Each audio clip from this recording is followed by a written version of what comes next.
pembuatan gigi tiruan jembatan itu. Jadi ya untuk mempertahankan ini ya lengkung jaringan lengkung gigi, kemudian mempertahankan hubungan oklusal, kemudian dengan struktur di dalam rongga mulut ya yang tersisa itu dapat dipertahankan kesehatannya. Itu fungsinya pembuatan gigi tiruan cekat ya. Jadi seperti yang saya sampaikan di depan tadi bahwa gigi tiruan cekat itu lebih cepat adaptasinya dibandingkan gigi tiruan lepasan. Tetapi gigi tiruan cekat itu indikasinya hanya untuk 1-2 kehilangan gigi. Ya, itu pun biasanya untuk pasien yang di atas usia 17, 16, 18 tahun ke atas. Kenapa? Ke itu dengan pasien yang di atas usia 16, 17. Kenapa? Kehilangan.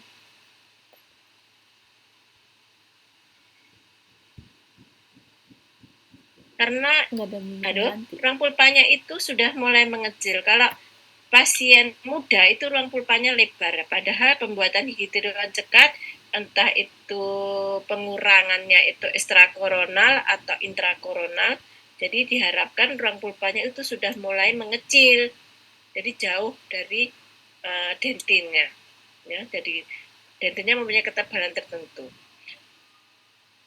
Oleh karena itu, pasien muda merupakan salah satu kontraindikasi dibuatnya gigi tiruan cekat. Ya. Apa yang harus kalian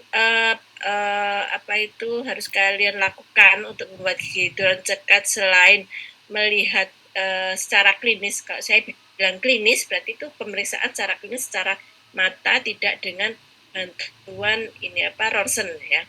Jadi kalau secara klinis kalian harus memeriksa ini gigi penyangganya harus dalam keadaan sehat. Bagaimana jaringan periodontalnya? Apakah calon gigi penyangganya itu ada karies atau tidak? Kemudian untuk melihat jaringan periodontal yang tidak bisa dilihat dengan klinis, bisa kalian bantu.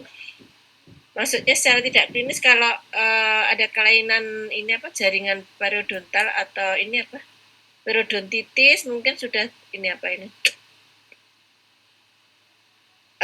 terjadi gingivitis. Nah, itu kan secara klinis bisa dilihat ya.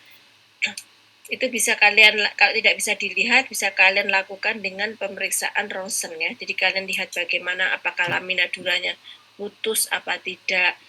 Kemudian sudah terjadi resorpsi tulang alveolar apa belum. Nah, itu penting kalau untuk pembuatan gigi tiruan cekat. Ya, ini kalian baca sendiri ya. Nah, ini jadi kalian harus mengevaluasi dari gigi abutmentnya itu. Abutmentnya apakah masih vital? Bagaimana kalau gigi penyangga atau gigi abutmentnya itu sudah non vital? Apakah bisa digunakan sebagai gigi penyangga? Bisa enggak kira-kira? Kalau giginya masih non vital. Sudah non vital, bukan masih. Kalau giginya sudah non vital, kira-kira bisa enggak dibuatkan gigi tiruan penyangga? Digunakan sebagai gigi tiruan penyangga, dibuatkan gigi tiruan cekat. Bisa enggak kira-kira? Enggak. Kalau giginya penyangganya itu non vital, sudah non vital. Bisa. Mungkin bisa, dokter. Mungkin bisa. Dirawat saluran akar terlebih dahulu. Nah, dilakukan perawatan saluran akar terlebih dahulu. Ya, bisa. Kemudian tadi sudah sampaikan di mana jaringan periodontalnya, kemudian rasio mahkota dan akar, kemudian bentukan akarnya bagaimana. Yang saya ngomong ini bentukan akar dari gigi abutment ya, kemudian ruas jaringan periodontalnya bagaimana, kemudian tinggi dari gigi penyangganya itu. Nah, kemudian pertimbangan biomekanikal nanti ini ada kuliahnya khusus. Nah, ini tadi ya. Apakah giginya harus vital? Tidak, boleh non vital, tetapi harus dilakukan perawatan saluran akar. Ya. Tapi gigi yang vital pada saat dilakukan preparasi, jangan sampai nanti pasiennya datang vital, pulangnya menjadi non vital. Bisa tidak seperti itu? Bisa. Akan dilakukan preparasi gigi penyangga. Diperiksa ternyata giginya masih vital.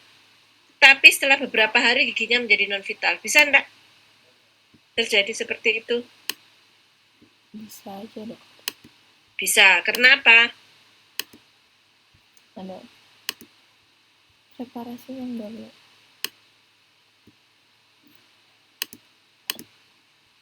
Preparasi enggak ini.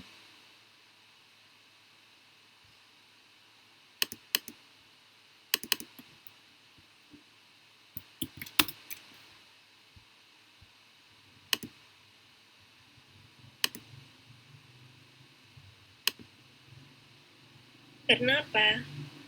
Karena preparasinya sudah mencapai dentin. Sedangkan dentin dengan ruang pulpa itu ada apa? Tubuli dentin yang bisa menyalurkan rangsang. Rangsang dari apa? Ya rangsang dari perputaran Hexpick-nya itu. Ya. Kalau tidak ada semburan air mungkin panas bisa giginya menjadi non vital. Nah, itu bisa juga ya. Kemudian status periodontalnya. Jadi apakah ada gingivitis atau tidak? Ini akan kalau ada gingivitis berarti akan susah di dalam preparasi atau membuat cetakan fungsionalnya akan lebih sulit ya.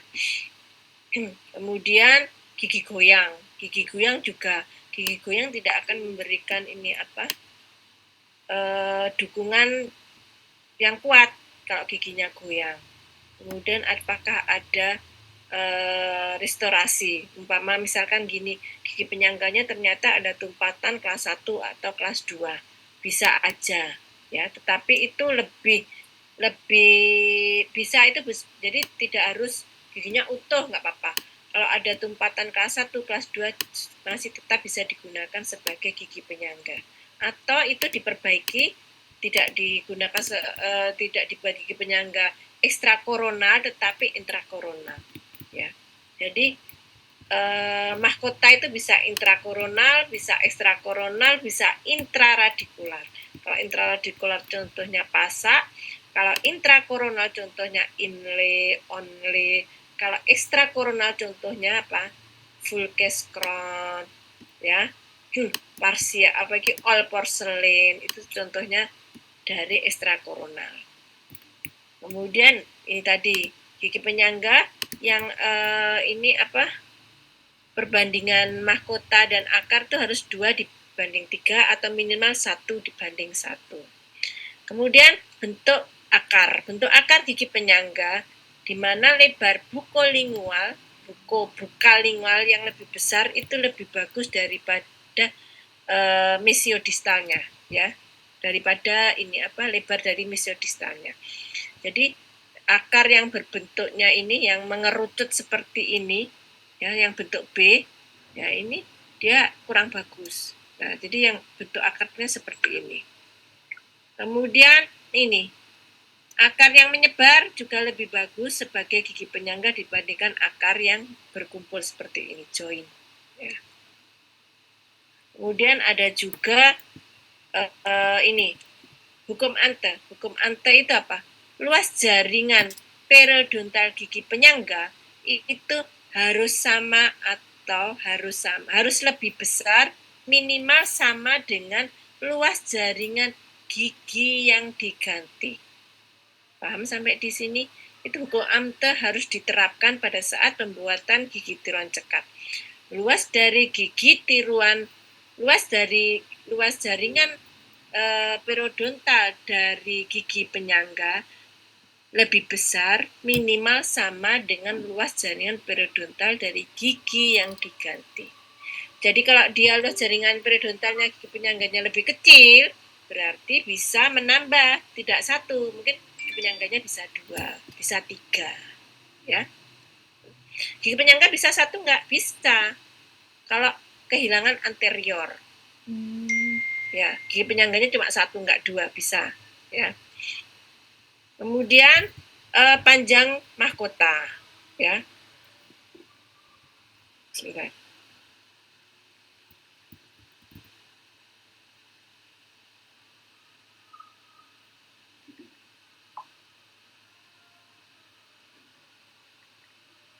Ya. Jadi panjang mahkota. Mahkota klinis yang panjang, yang tinggi itu lebih menguntungkan untuk mendapatkan retensi dan resistensi dibandingkan mahkota klinis yang pendek. Contohnya apa mahkota klinis yang pendek? Ya, gigi molar 2, 3, rahang bawah itu mahkota klinisnya pendek. Itu tidak menguntungkan, tetapi bisa digunakan sebagai gigi penyangga. Kalian harus ini menambahkan retensi tambahan atau merubah desainnya. Bisa menggunakan desain Pigora seperti itu. Ya. Sudah mu'alim ya, mau ada. Kemudian ini, nanti saya share ininya ya. Untuk apa itu ada prognosis ya. Sorry. Ini sudah kelihatan ya? Apa kelihatannya? Masih Prognosis yang sudah. GTJ, dokter. Iya. Masih GTJ, dokter. Masih yang tadi? Iya.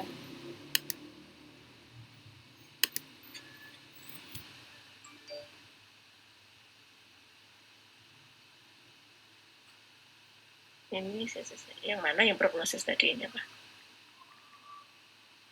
Ini sudah kelihatan ya prognosis ini? Sudah, dokter. Ini prognosis ya, jadi nanti bisa kalian baca sendiri bagaimana prognosis yang bagus, yang buruk ya. Ini contoh aja. Ini untuk gigi tiron lengkap. Jadi prognosis yang baik pasien dengan kelas 1 hubungan ridge anterior posteriornya. Kemudian, nah ini saliva. Ya, jadi kalau pasiennya diabetes berarti prognosisnya bisa sedang bisa buruk karena saliva merupakan salah satu komponen untuk mendapatkan retensi pada gigi tiron lengkap lepasan ya. Kemudian tipe pasien, bentuk ini apa? Ridge berbentuk square tipe pasien. Ini contohnya. Sedangkan untuk contoh GTSL, GTJ yang prognosis bagus yang bagaimana untuk kasus GTJ, GTS? Berarti dia mempunyai jaringan periodontal dan dukungan tulang alveolar yang bagus 100%. Kemudian gigi yang tersisa juga masih banyak. Itu menentukan prognosis yang bagus. Nah, ini yang lainnya bisa kalian baca sendiri. Karena mau Jumatan, kalau di sini sudah mau alim ya. Ada pertanyaan? Belum. Ada pertanyaan enggak?